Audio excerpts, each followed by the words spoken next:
shirgudoonka golaha wakiilada, xubnaha golaha wakiilada, saxaafadda shaqaalaha iyo marti sharafta kaleba waxaan idinku salaamayaa salaanta islaamka. Assalaamu calaykum waraxmatullaahi wabarakaatuh. mudana gudoomiye mudanayaal, xafiiska hantidhowrka guud ee qaranka isagoo gudanaya waajibaadkiisa dastuuriga ee lagu qeexay qodobka 55aad faqradiisa 6 iyo 7 iyo xeerka hantidhowrka guud ee qaranka xeer nambar 76 2016 qodobkiisa 3 faqradiisa 1 iyo xeerka maamulka maaliyadda xeer nambar 75 2016 qodobkiisa 9 faqradiisa 1 xarafka e waxaa farxadii ah maanta inaan halkan idinku soo gudbiyo warbixin maaliyadeedka sanadkii dhammaaday ee 31 Diseembar 2021. waxaan rajaynayaa in faahfaahintii loo baahnaa ay si dhammaystiran uga heli doontaan gudaha warbixinta hantidhowrku ka diyaariyey xisaab xidhka uu soo diyaariyey xisaabiyaha guud ee qaranka. mudanayaal, sida ay qeexayaan qodobada dastuuriga iyo xeerarka ka farcamay ee aynu kor ku soo sheegnay, sanadkan 2021 xisaab iyo warbixin maaliyadeedku wuxuu ka kooban yahay saddexdii qaybood ee ay koobsanaysay miisaaniyaddii 2021 oo ahaa miisaaniyadda dowladda dhexe, miisaaniyadda dowladaha hoose iyo miisaaniyadaha hay-adaha dowladda ee macaashka sameeya. sida uu dhigayo qodobka 31aad faqradiisa 1 ee xeer nambar 2016 xafiiska hantidhowrka waxaa looga baahan yahay inuu sameeyo noocyada baadhista ee muhiimka ah sida baadhista maaliyadeed ee financial auditingka, baadhista sharci ee compliance auditka iyo baadhista waxqabad ee performance auditka. isagoo laga duulayo qodobada sharci ee kor ku xusan, waxaanu halkan ku soo gudbinay warbixin maaliyadeedkaas koobsanaya intaas. ujeeddada warbixinta. mudanayaal, ujeeddada warbixintu waa inay soo bandhigto aragtida hantidhowrka taasoo dul maraysa warbixin maaliyadeedka isku dhafan ee consolidated financial statementka iyo warbixin maaliyadeedka hay-adaha macaashka sameeya ee financial reportingka. sidoo kale warbixintu waxay soo bandhigaysaa natiijada baadhista iyo natiijadaa soo baxday saamaynta ay yeelanayso tala bixinta hantidhowrka ee ay tahay in la qaado oo qaybaha golaha u qaabilsan oversight-ka ay ku dabagalaan. mudanayaal, sida ku cad xeerka maamulka maaliyadda qodobkiisa 39aad, mas-uuliyadda xisaabiyaha guud waa inuu soo diyaariyo xisaab xidh caafimaad qaba oo ka fayow madmadow xisaabeed, ha ahaado mid khalad xisaabeed ama mid wax istamarin ahba, isla markaana waafaqsan xeerka maamulka maaliyadda qaranka, nidaamka xeerka xisaabaadka caalamiga ee aynu qaadanay ee IPSAS cash basis iyo halbeegyada xisaabaadka caalamiga ee IAS. diyaarinta dhammaan qaybaha xisaab xidhka xisaabiyaha guud waxaa mas-uuliyadi ka saaran tahay inuu mabaadida qodobada sharci ee accounting principleska, gaar ahaan kuwa ay sameeyaan hay-aduhu ee loogu talagalay sii socodka mustaqbalka maaliyadda ee going concern conceptka inuu ku fadhiisiiyo mar kasta xisaab xidhka. mudanayaal, mas-uuliyadda hantidhowrka guud ee qaranka sida uu qeexayo xeer nambar 76 2016 qodobkiisa 13 ilaa 15 iyo xeerka maaliyadda qodobkiisa 40 ilaa 41. mas-uuliyadda hantidhowrka waa inuu soo bandhigo aragtidiisa baadhiseed ee uu ka sameeyey warbixinaha loo soo gudbiyey isagoo u raacaya xeerarka caalamiga ee ISSA 200. dhammaan nidaamyadaasi waxay baadhista uga baahan yihiin in loo maro jid qorshaysan oo leh dhowrsanaan ku fadhida etigiska hantidhowrka ee ISS 130 ee caalamiga ah taasoo fududaynaysa in la gaadho natiijo wax ku ool ah oo la sababo macquul ah si loo helo caddaymo ku filan saxnaanta xisaab xidhka iyo in la raaco shuruucdii maaliyadeed ee qaranka iyo caalamiga ahaba hantidhowrka guud ee qaranku waxa uu ku howlgalay habraacyada noocaasa ee ay shuruucda caalamiga iyo kuwa qarankuba farayaan taasoo baadhista lagaga gaari karo gungaadhyo sababaysan oo lagaga badbaadi karo haddii ay jireen khataro soo jireena ama audit risks wax la yidhaahdaa mudanayaal hantidhowrka guud ee qaranku baadhista xisaab xidhkan waxa uu ku fuliyey si madax bannaan oo waafaqsan xeer nambar 76/2016 qodobkiisa 7 faqradiisa 1 iyo habka dejinta caalamiga ah ee loo yaqaano IESBA code taasoo faraysa in lagu fuliyo baadhisaha si madax bannaan oo waafaqsan xeerarkaas faahfaahinta warbixinta sida ku cad dastuurka Jamhuuriyadda Somaliland qodobkiisa 9 faqradiisa 2 dhismaha qaranku waxa uu ka kooban yahay 3 waaxood oo kala ah xeer dejinta fulinta iyo garsoorka miisaaniyadda qaranka ee 2021 waxa ay ku salaysan tahay qaab dhismeedka qaranka oo la waafajiyey habraacyada caalamiga ah xisaabaadka warbixinta waxaa loo kala saaray 2 qaybood oo ku salaysan dabeecadda ama nature-ka ay ku howlgalaan hay'adaha warbixinta laga diyaariyey qaybta koowaad waxa uu ka kooban yahay dawladda dhexe iyo dawladaha hoose iyo sidoo kale deeqaha dibadda qaybta waxaa lagu diyaariyey halbeega caalamiga ah xisaab xidhka dawladaha ee loo yaqaano International Public Sector Accounting Standards oo loo soo gaabiyo IPSAS qaybteeda kaashka ee aan accrued-ka ahayn qaybtan waxay koobsanaysaa 59 madax miisaaniyada dawladda dhexe iyo 25 dawlad hoose oo ka mid ah 101 dawlad degmo ee waddanku ka kooban yahay qaybta labaad waxay ka kooban tahay hay'adaha dawladda ee wax soo saara ee loo yaqaano Public Business Enterprise kuwaasoo maadaama ay dakhli soo saar leeyihiin lagu diyaariyay halbeegyada caalamiga ah ee dakhli soo saarka lagaga warbixiyo ee loo yaqaano IFRS ama International Financial Reporting Standards qaybtan oo daraska miisaaniyadda 2021 waxay ka koobnayd 10 hay'adood oo ah kuwa macaashka sameeya mudanayaal sida la socotaan ku talagalka miisaaniyadda sanadkii 2021 waxa uu ka koobnaa 2 trilyan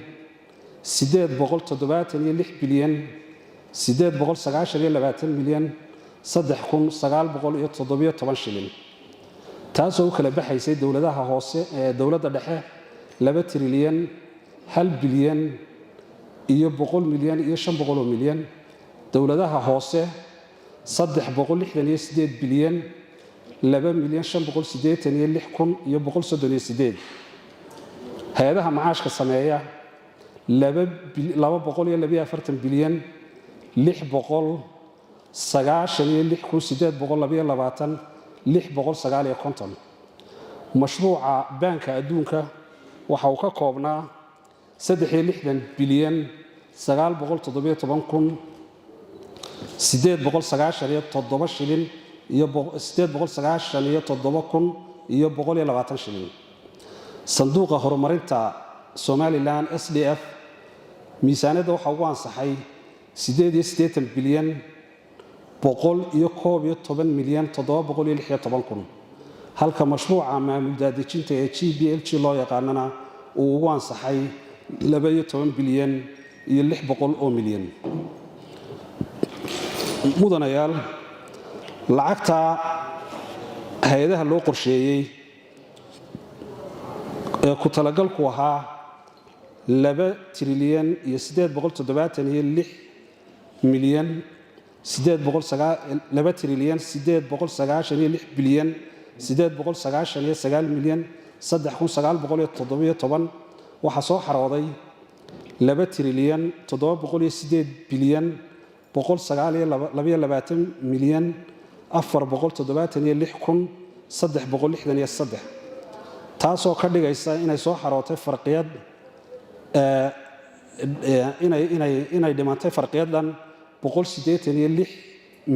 bilyan 786,544 shilin. mudanayaal ku talagalka miisaaniyadda ee shaxda aan kor ku muujinay waxa ku biiraya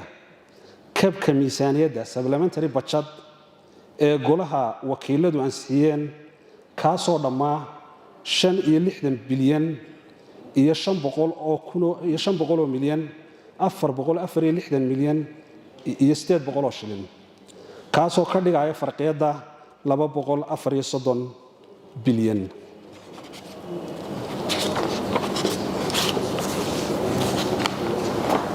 marka la eego mudanayaal kharashka oo ay miisaaniyadda isku sargonaayeen kharashka dhabta ah ee la isticmaalay waxa uu noqday 2 trilyan 637 bilyan 881,723,450 shilin taasoo miisaaniyaddii dakhliga marka laga jaro ay noqonayso inuu jiro hoos u dhigis dakhliga kharashka lagu sameeyey 234 milyan iyadoo isla markaana ay ku soo biirayso lacagtii supplementary-ga ee loo sameeyey miisaaniyadda ee golaha wakiilada laga ansixiyey ee ah lacagihii ka soo wareegay 2020 iyo sarbalaskii ka dhashay 2021. mudanayaal lacagahaas waxay ka soo xaroodeen 9 dakhli goobood oo u astaysan in miisaaniyadda loo cayimay 9ka goobood lagu meeleeyo inkastoo la filayo sanadkan soo socda inay 10 noqon doonaan oo ay ood weyn ku beeri doonto. dakhliga guud ee soo xarooday marka loo rogo percent gobolka Hargeysa waxa ka soo xarooday 17.59 berbera 4.59 gabiley 18.60 boorame 1.86 saylac 4.78 burco 1.16 caynabo 0.14 ceeri gaabo 0.41 laascaanood 0.56 boqolkiiba intaasay ka soo xaroodeen. mudanayaal marka la eego la barbardhigo sanadkan ka horreeyey dhammaan degmooyinku kor ayuu kacay dakhligoodu marka laga reebo degmada Hargeysa oo hoos u dhac ku yimi iyo degmada Caynabo oo 0.1 hoos u dhacday.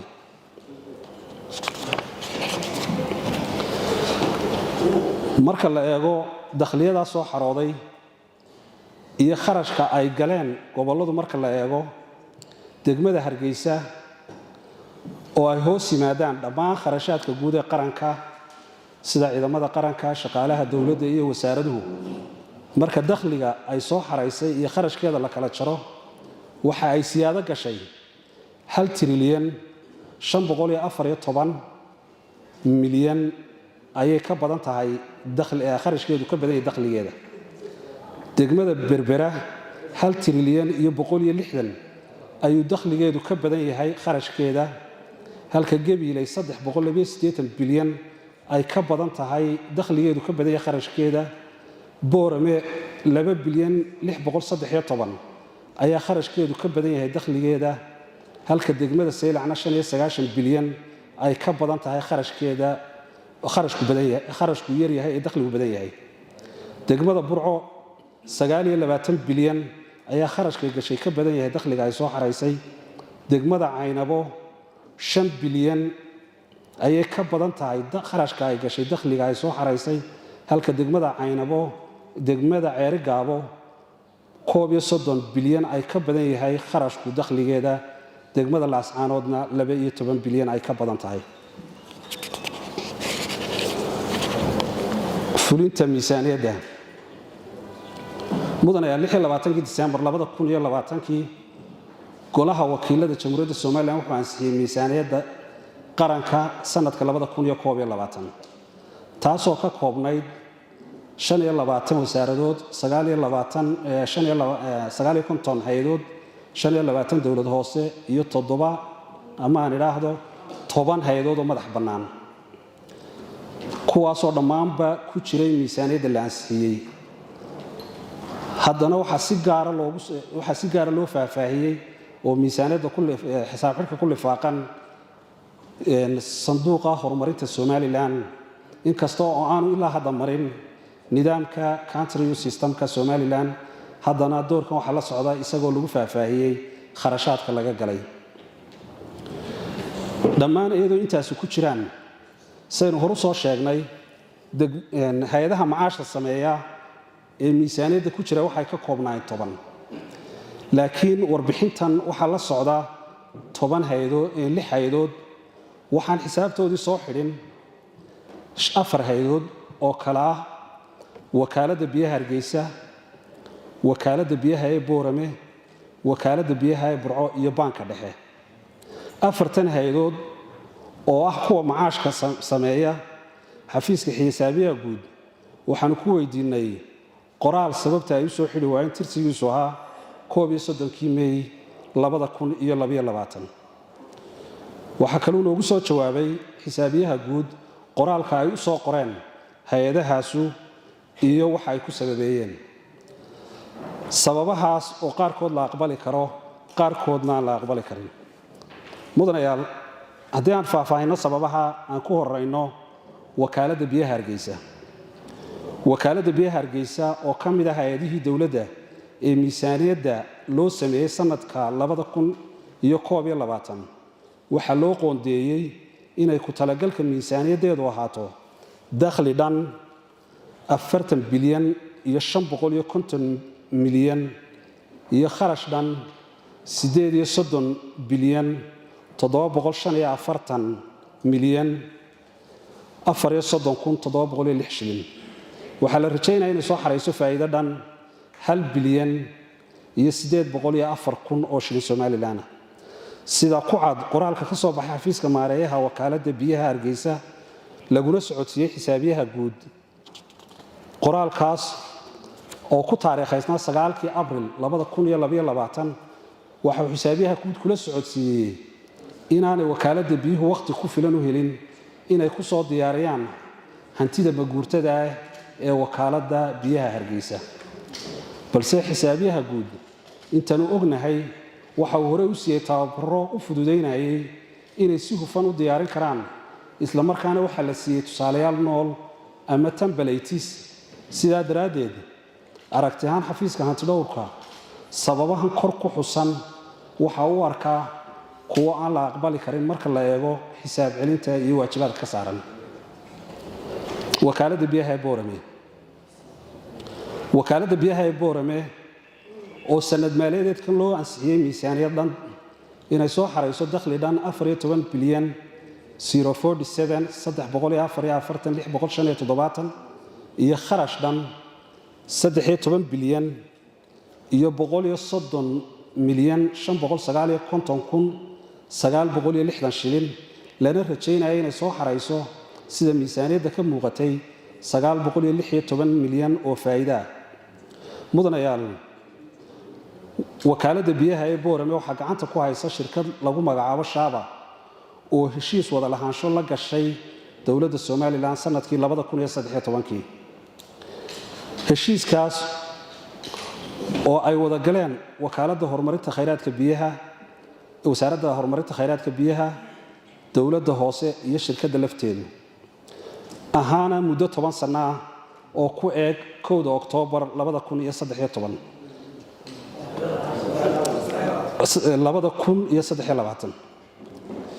sida ku cad qodobka 5aad faqradiisa 2aad ee heshiiska ay shirkadda wada galeen shirkaddan waxay siinaysaa 3% dakhliga dawladda hoose ee Berbera ee dawladda hoose Burco halka ay $300 ka siinayso fadhiyada guddida loo asteeyay inay u noqdaan boardka biyaha haddaba wasaaradda horumarinta maaliyadda ayaa golaha u soo gudbisay isagoo heshiiskaas jiro miisaaniyad dhammaystiran oo ka kooban dakhli iyo kharash kaas oo golaha wakiiladuna sidaa ku xinsixiyeen ayagoo aan hubinin jiritaanka wakaaladda iyo heshiisyada ku sal leh aragti ahaan xafiiska hantidhowrka waxay noola muuqataa inay leedahay sababo sharci oo ay kaga baaqan karaan inay xisaabtaas soo xidhaan maadaama ay heshiis dhaqangale ku jiraan wakaaladda biyaha ee burco waxaa loo ansixiyey dakhli dhan 19 bilyan 129 iyo 200 iyo kharash dhan 19 bilyan 129 milyan iyo 200 waxaana la rajaynaya inay iskoostaan oo aanay wax faa'iido soo saarin haddaba sida ay qoraal ugu soo gudbiyeen xisaabiyaha guud uu nala wadaagay waxa ay ku andacoodeen inay u baahan yihiin tababaro dheeraada sida ay xisaabta u xidhi lahaayeen balse sida sharcigu dhigayo cid kasta oo dakhli qabata miisaaneed waxa ku waajiba inay ka soo xisaab celiyaan xisaab celinta laga sugayay si ay fure ugu noqoto miisaaniyadda ku xigta oo aan la'aanteed xisaab xidhkaasi aanu caga isku taagaynin bangiga dhexe Soomaaliland oo ka mid ahaa hay'adaha dawladda ee miisaaniyadda loo ansixiyay isagana waxaa loo ansixiyay dakhli dhan 47 bilyan iyo kharash dhan 52 bilyan kaasoo ku talagalka loo ansixiyay muujinayay inay geli doonaan deficit ama ay geli doonaan khasaare dhan 5 bilyan oo shilin Soomaaliland haddaba bangigu kamuu soo xisaab celin isnaa miisaaniyaddii hore xisaabiyaha guudna wuxuu la wadaagay inaanay waqti u ahayn inkastaanay muujin sababa cadcad oo ka reebaya inay miisaaniyadda hore ka soo xisaab celiyaan afartaa hay'adood waxay ka mid ahaayeen 10kii hay'adood ee miisaaniyadda loo ansixiyey ee aan ka soo xisaab celin baadhisaha gaarka xafiiska hantidhowrka guud ee qaranka maadaama sanadka 2021kii dhammaan degmooyinka dhiida loo sameeyey kabka dawladda dhexe siiso waxa uu kormeer ku soo maray 83 degmo si loo hubiyo kabka aan horu gaari jirin iyo in loo raacay xeerarkii dhaqangalka ahaa ee loogu talagalay in kabkaasi lagu qabto 83 degmo waxay ka yihiin 80% degmooyinka guud ee dalka degmooyinka waxa ku jira 78 degmo oo kabka la siiyo laakiin guud ahaan wax dakhli aan qabanin kabkana uu isticmaala sida dakhliga oo kale ee aanu isticmaalin ku talagalkii loogu talagalay in degmooyinka horumarin loogu sameeyo taasoo muujinaysa in kabkaas aan loo marin wadadii saxda ahaan degmooyinkaas u marin mudanayaal waxaan iyadana baadhis ku sameynay sanadka 2021 waxaanu la wada soconay in cudurkii safmareenka ahaa ee COVID-19ku waxa uu saameyn muuqata ku yeeshay arrimaha bulshada iyo kuwa dhaqaale ee dunida oo Soomaaliland ka mid ahayd si khatarahaas looga jawaabo xukuumadda Soomaaliland waxay dadaal gelisay sida looga jawaabi lahaa saameyntaas taban ee caabuqaas ka dhalatay dadaaladaasi waxaa ka mid ahaa in la kaabo nolosha dadka uu saameynta ku yeeshay ee nolosha maalinlaha soo saari jiray mudanayaal waxaan culays ka saarnay lacagta cusbitaalku qabto annagoo laba dhinac iska taagnay dhinaca performance-ka lacag ahaaneed iyo dhinaca waxqabad ahaaneedba cisbitaalka guud ee Hargeysa oo ahaa kan ugu weyn Soomaaliland inta badan bixiya baadhista dadka waddanka ka dhoofaya oo lacag laga qaado lacagtaas oo lagu qabto buugaag lacag qabashada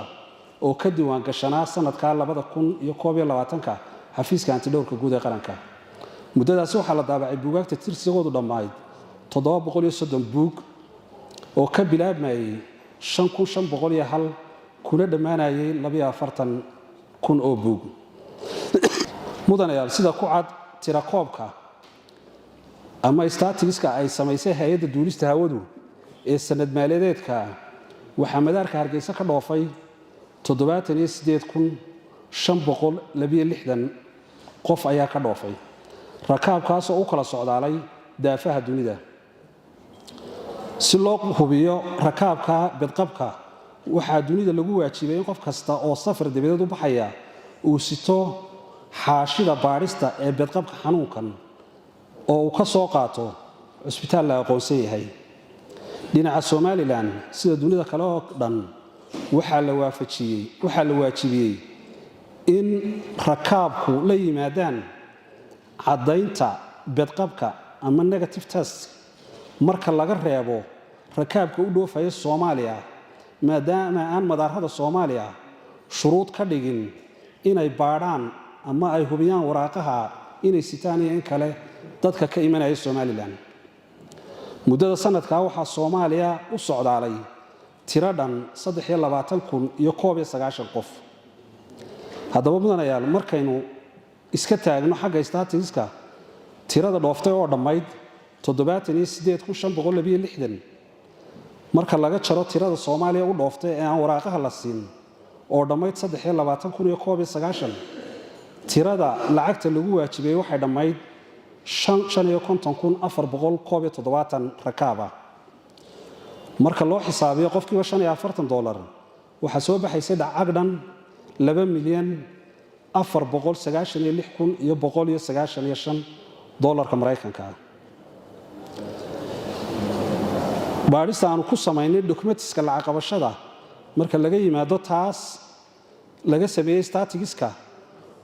waxaanu ku soo saarnay in lacagtu dhammayd $2,375,000 taasoo ka dhigaysa marka statistics-ka la xisaabiyo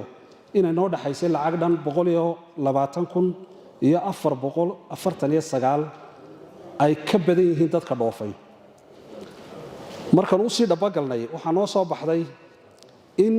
madaxda dawladda iyo dadka degdega u baxayaba dhammaantood lagu siiyo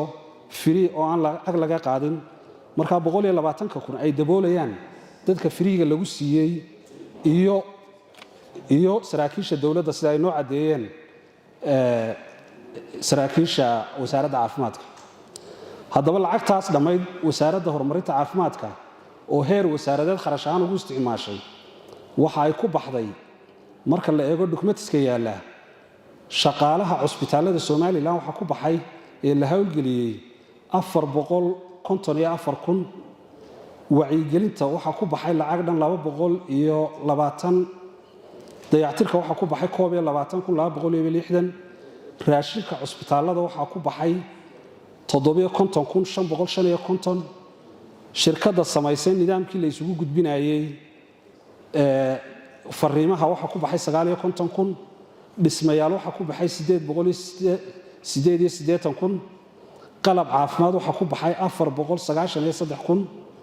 koronto waxa ku baxay $3,700 daabacaad 13,000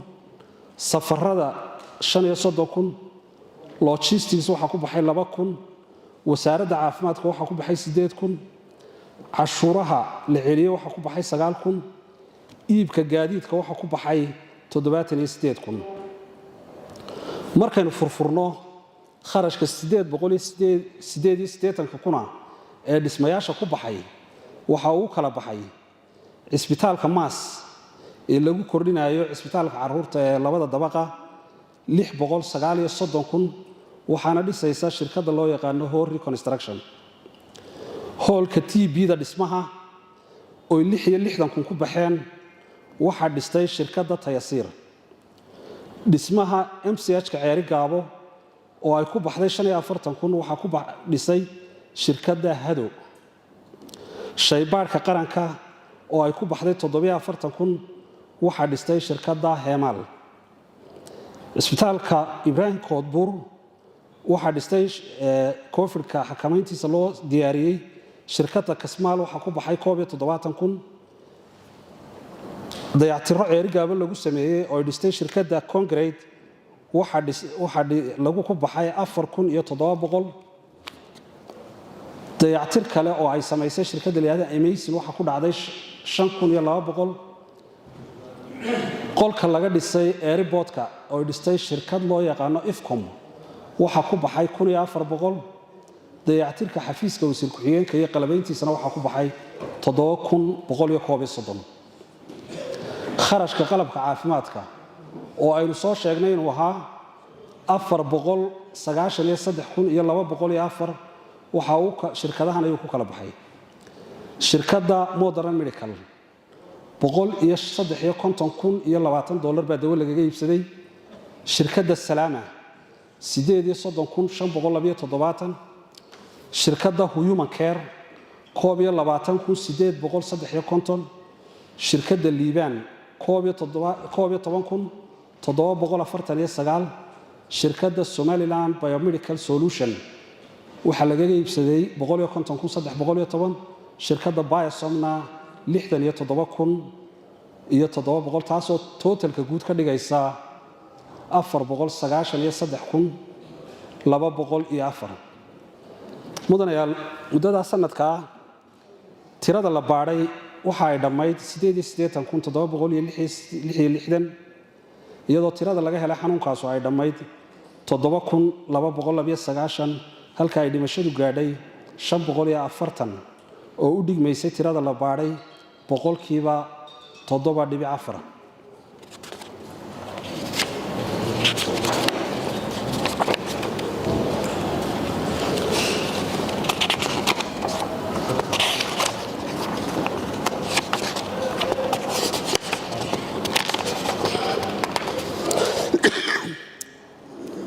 mudanayaal aragtida hanti dhowrka mudanayaal waxaanu baadhnay warbixinaha maaliyadeed dawladda dhexe dawladda hoose iyo ka xaalad maaliyadeedka ee ku lifaaqan halkan oo ka kooban bayaanka dakhliga bayaanka kharashka mashaariicda deeqaha iyo bayaanka maaliyadeed aragtideedu waxay bayaanka maaliyadeed ee isku dhafan ee sanadka 31 December 2021 marka loo eego xeerarka IPSAS-ka iyo FIRS-ka waxa loo diyaariyay oo ay u diyaarsan yihiin si waafaqsan xeerarka caalamiga iyo kuwa qarankaba marka loo eego hab diyaarintooda sidoo kale hay'adaha dawladda ee macaashka sameeya waxa ay ku saleeyeen halbeegyadooda IFRS iyada oo dhammaan statementadii looga baahnaa laga wada helayo xisaab xidhka ee ay nooga baahnaayeen xeerarka golahan hor ansixiyay iyadoo taa aragtideedu ku salaysan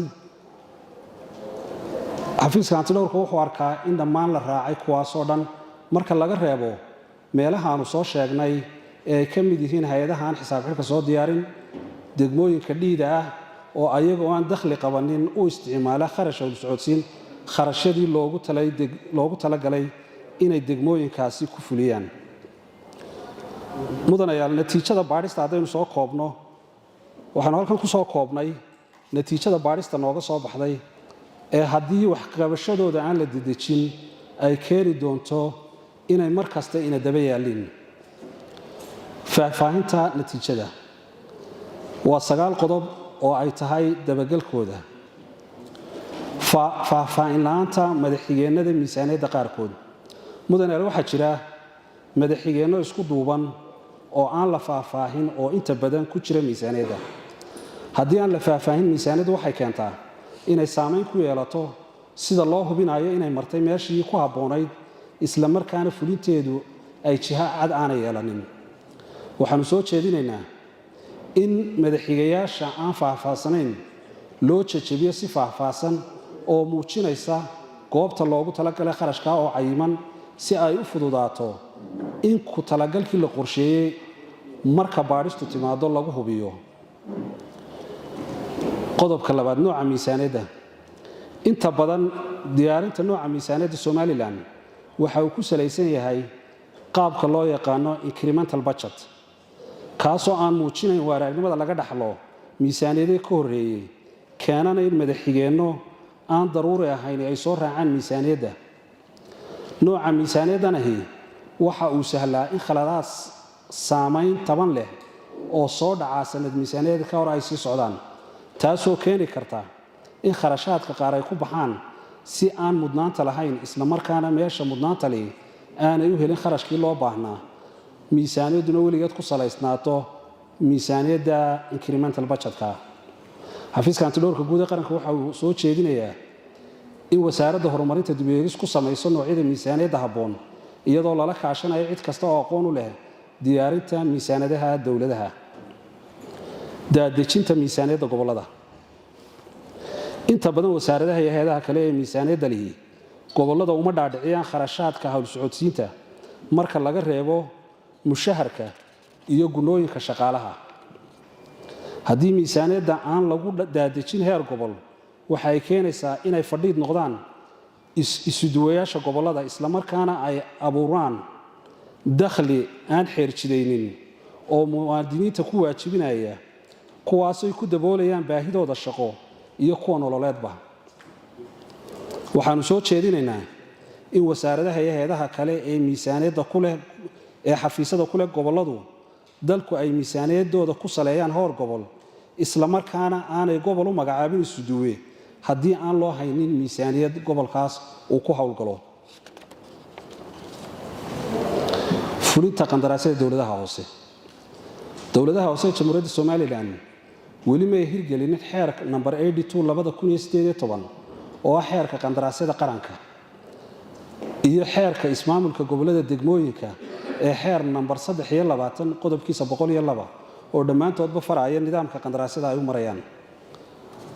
sida uu dhigayo xeerkan qodobkiisa afraad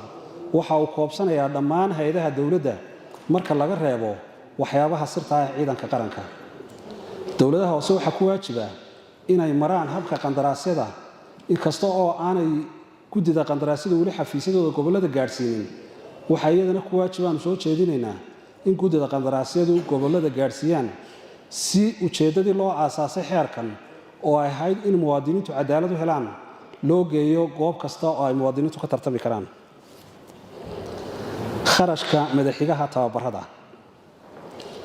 kharashka madaxigaha tababarada ugu jira qaar ka mid ah hay'adaha dowladda ma laha nidaam qorshaysan oo ku salaysan baahida tababarada sidoo kale xidhiidh dhinaca tababarada lama laha macadka tababarada shaqaalaha oo loo aasaasay inuu daboolo baahiyaha tababarka shaqaalaha tababarada aan habaysnayn ma keenaan natiijadii looga baahnaa iyo inay la yimaadaan shaqaalaha la tababaray tayadii laga doonayay taasna waxay keenaysaa in xirfadda shaqaaluhu hoos u dhacdo sidaa daraaddeed xafiiska antidhowrka guud ee qaranka waxa uu soo jeedinayaa in madaxa xigaha tababarada macadka tababarada shaqaalaha dowladdu ku yeesho qorshe tababar oo ah mid muddada dheer iyo mid muddada dhowba sidoo kale waxaanu soo jeedinaynaa in macadka tababarka shaqaaluhu hormuud ka noqdo noocyada tababarka ee loo baahan yahay iyo xaddiga miisaaniyadda ku baxaya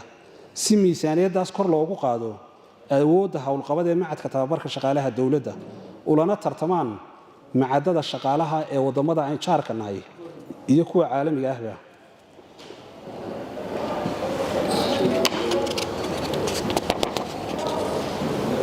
ugu dambayn deeqaha ka baxsan miisaaniyadda